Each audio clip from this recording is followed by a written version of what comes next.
Hello everyone, welcome back to my channel Study with Neha Mava. So I am back with the another video, and in this video we are going to study the next topic or next chapter, that is chapter number 6, process to compel the appearance.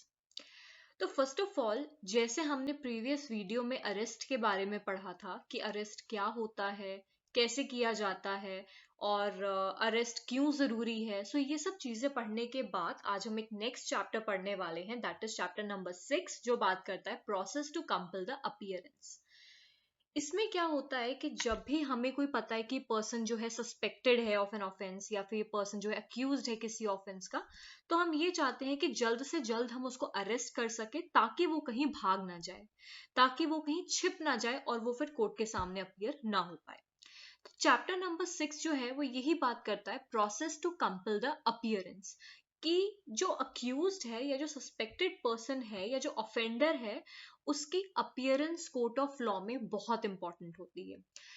इसलिए हम क्या करते हैं, समन issue करते हैं, warrant issue करते हैं, proclamation attachment होती है, तो बहुत सारी चीजें होती है।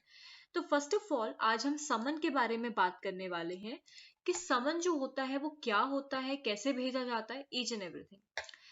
तो सबसे पहले सेक्शन 63 बात करता है फॉर्म ऑफ समन, कि जो समन होता है वो होता क्या है, किस तरीके से बनाया जाता है और वो कैसे भेजा जाता है। सबसे पहले जो हमारे समन्स होते हैं, समन्स मतलब ये बहुत सारे समन, अब आपने देखा होगा वारंट हमेशा वारंट एक ही होता है, वारंट्स नहीं होते, बट समन जो होते हैं वो एक से ज्यादा हो सकते हैं। तो समन जो यहाँ बात करी है, समन जो होते हैं वो हमारे रिटन होने चाहिए, हमारे ये डुप्लीकेट कॉपी होती है और signed by the presiding officer होना चाहिए। ठीक है, अब ये जो प्रिजाइडिंग ऑफिसर होता है ये हाई कोर्ट का होगा। ठीक है, और इसमें क्या होता है कि जो समन होती है इसमें आपकी कोर्ट की सील होती है प्रॉपर।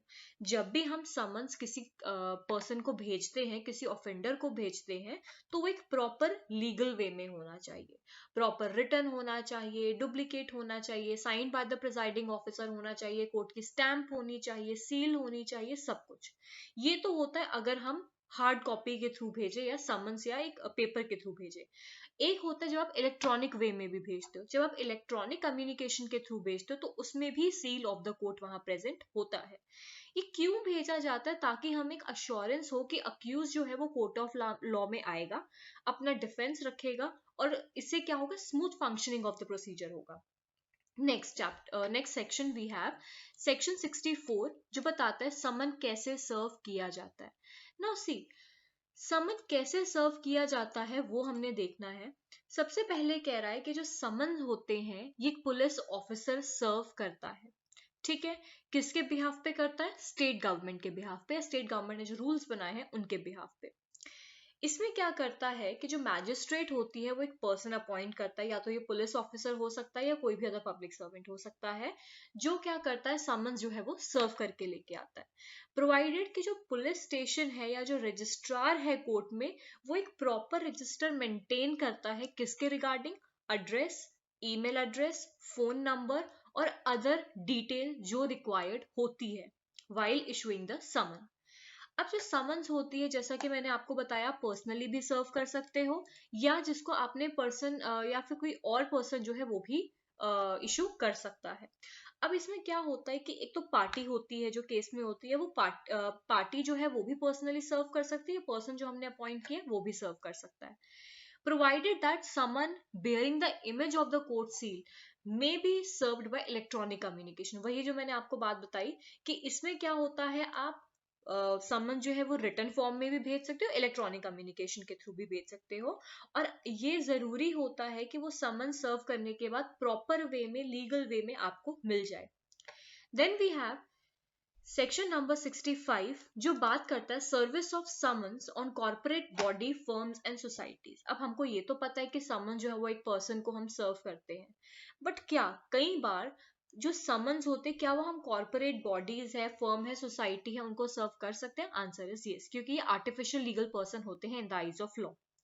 तो यहाँ ये बात कर रहा है जो सर्विस ऑफ समन है वो कंपनी है, कॉर्पोरेशन है, उनको नहीं, उनमें जो लोग उनको सर्व कर रहे हैं हम उनको करते हैं। कैसे, जो डायरेक्टर आपके, ऑफ कोर्स कॉर्पोरेशन है, एक कंपनी है या फर्म है, वो खुद तो नहीं चलती है, उसको चलाने के लिए कौन होते हैं? डायरेक्टर्स होते हैं, मैनेजर होते हैं, सेक्रेटरी होते हैं, अदर प्रिजाइडिंग ऑफिसर्स होते हैं।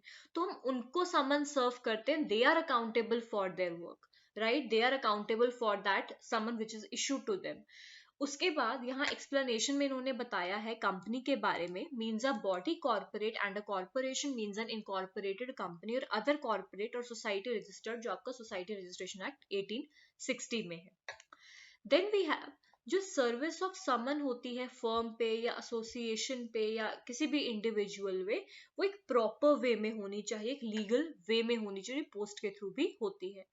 देन वी हैव सेक्शन 66 जो बात करता है service when person someone can not be found.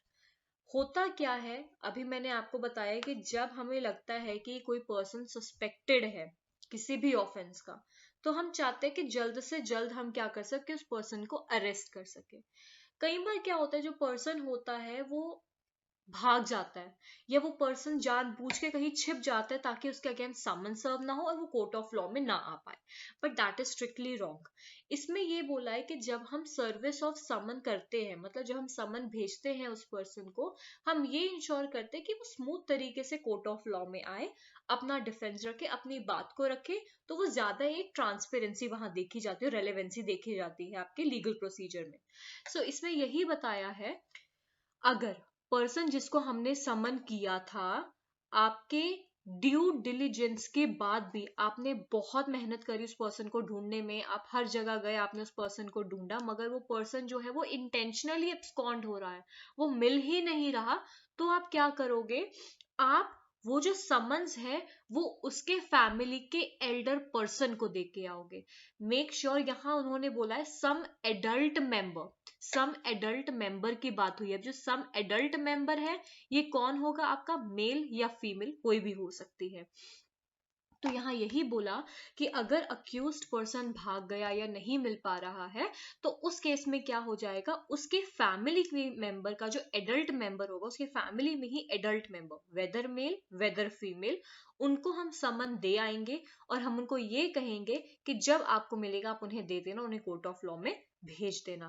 अब इसमें इन्होंने क्या बोला है कि उसके बैक साइड में उनसे एक सिग्नेचर कराया जाएगा एक ऑथेंटिकेशन के लिए कि नहीं, हम लोग गए थे वहां पे, हमें वहां अक्यूज नहीं मिला, हम उसके फैमिली मेंबर जो है उनको हम दे आए हैं, तो हमें एक अश्योरेंस हो जाती है कि हमने एक्चुअल में समन सर्व किया था। एक एक्सप्लेनेशन यहाँ पे बताया कि जो सर्वेंट है वो एक फैमिली मेंबर नहीं होता, ये याद रखिएगा। Then we have Section 67 that talks about procedure when service cannot be effected as before provided. इसमें होता क्या है, अगर सर्विस आपने करी, समन आपने भेजा और आपने देखा कि वो पर्सन वहां प्रेजेंट नहीं है, what you have the way, first you have either you can give it to the adult family member जो आपका back side of the duplicate में सिग्नेचर करके आपको मिलेगा। एक दूसरा हमारे पास तरीका होता है, वो ये होता है कि आप क्या करोगे, एफिक्स करोगे one of the duplicate of summon, मतलब किसी भी conspicuous part of the house में आप क्या करोगे, वो समन जो है वो चिपका के आ जाओगे। कोई भी सस्पिशियस पार्ट जो है हाउस का, जहाँ पे लोगों का आना जाना बहुत है या लोग देखते बहुत है, वहां पे आप वो समन जो है वो चिपका दोगे, पेस्ट कर दोगे, ताकि आते जाते कोई देखे और जो है आपके वर्किंग में थोड़ी ट्रांसपेरेंसी हो। उसके बाद क्या करोगे, वहां आप जो समन की कॉपी है डुप्लीकेट वो पेस्ट करके आ जाओगे। ओके, इससे क्या होगा, अगर इससे एक और चीज इन्होंने यहाँ बोली कि इसमें दो चीजें होगी, या ये देखा जाएगा कि आपका समन जो है वो प्रॉपरली सर्व हो चुका है या फिर नया समन जो है वो इशू किया जाएगा, अगर वो with in the time limit में नहीं आया तो। 3 बार समन हम इशू कर सकते हैं, first summon, second and third summon, लेकिन जो वारंट होता है वो आपका एक ही बार इशू होता है। Then we have section number 68 that talks about service on government servant। क्या हम समन जो है वो एक गवर्नमेंट सर्वेंट पे भी लगा सकते हैं? तो देखो, where the person summoned is in the active service of the government, the court issuing the summon shall ordinarily send in duplicate to head office। तो इसमें यही बात की है। अब देखो क्या होता है, जो कल्परेट होता है या जिस पर्सन ने ऑफेंस किया होता है, वो ये तो नहीं ना पता होता कि वो गवर्नमेंट सर्वेंट है या एक नॉर्मल प्राइवेट पर्सन है। अगर कई बार एक गवर्नमेंट सर्वेंट है, उसने अगर कोई ऐसा ऑफेंस किया है या कोई ऐसा एक गलत एक्ट किया है, तो उस लिए हम क्या कर सकते हैं, हम उसके जो हेड ऑफिस है, जो उनका हेड ऑफिस है, वहां हम समन इशू कर सकते हैं। और हम ये एक्सपेक्ट करते हैं कि हमको एक with in the prescribe time जो हमने दिया वो कोर्ट में प्रेजेंट हो सके।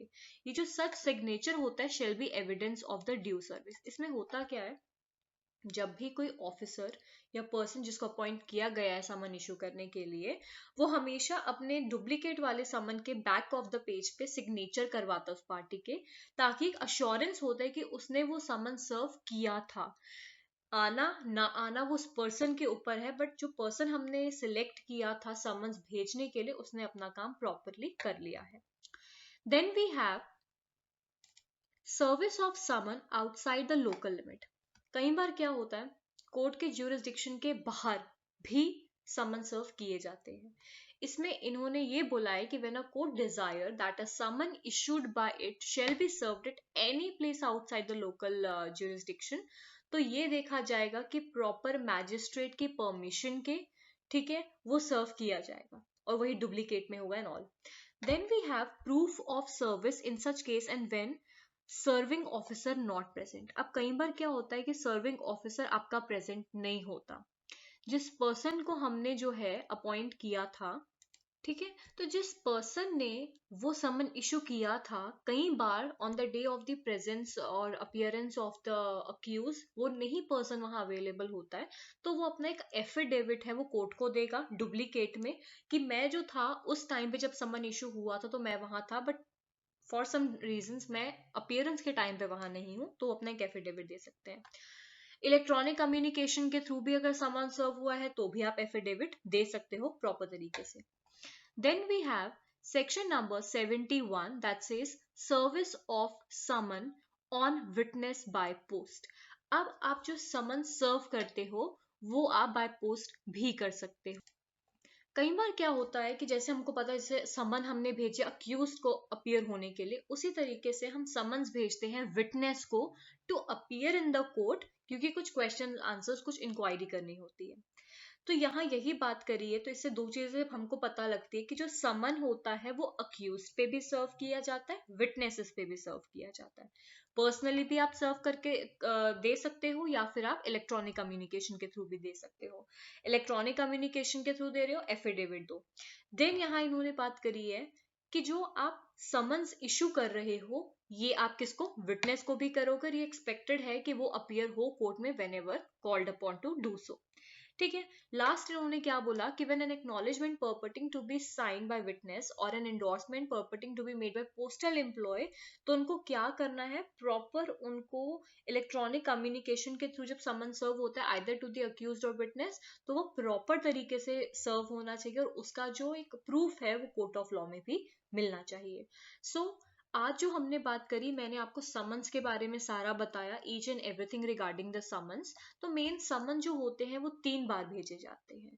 समन्स एक तरह का नोटिस होता है, उस पर्सन को भेजा जाता है कि आपके अगेंस्ट ये चीजें हैं, आपको कोर्ट ऑफ लॉ में आना है, आपको कोर्ट में अपीयर होना है, और आपको अपने डिफेंस में जो भी कहना है वो कह सकते हैं। उसमें अपॉर्चुनिटी ऑफ बीइंग हर्ड एक अक्यूज्ड को दिया जाता है जब दोनों पार्टीज होती है। बट वारंट थोड़ा इससे अलग है। बट समन्स में क्या होता है कि नॉर्मल तरीके से आपको बुलाया जाता है कोर्ट में, आपको बोला जाता है कि आप अपीयर होइए, आप अपना डिफेंस रखिए, आप अपने हित में जो बोलना चाहते हैं वो बोलिए, और उसमें कोर्ट आपकी सुनता है बेसिकली। बट एक बार समन इशू हो गया, 2 बार समन इशू हो गया, 3 बार समन इशू हो गया, आप नहीं आ रहे हो, फिर डायरेक्ट वारंट इशू होता है, और उसमें बहुत कम चांसेस होते हैं आपको कि आप अपने आप को डिफेंड कर सको। ओके, सो टिल नाउ हमने अभी तक समन्स के बारे में पढ़ा है। In the next slide, I'm going to teach you about the warrant of the arrest. Till then, like if you have any inquiry, please let me know. Till then, please subscribe to my channel, like my video, and share with your friends. Thank you and have a nice day.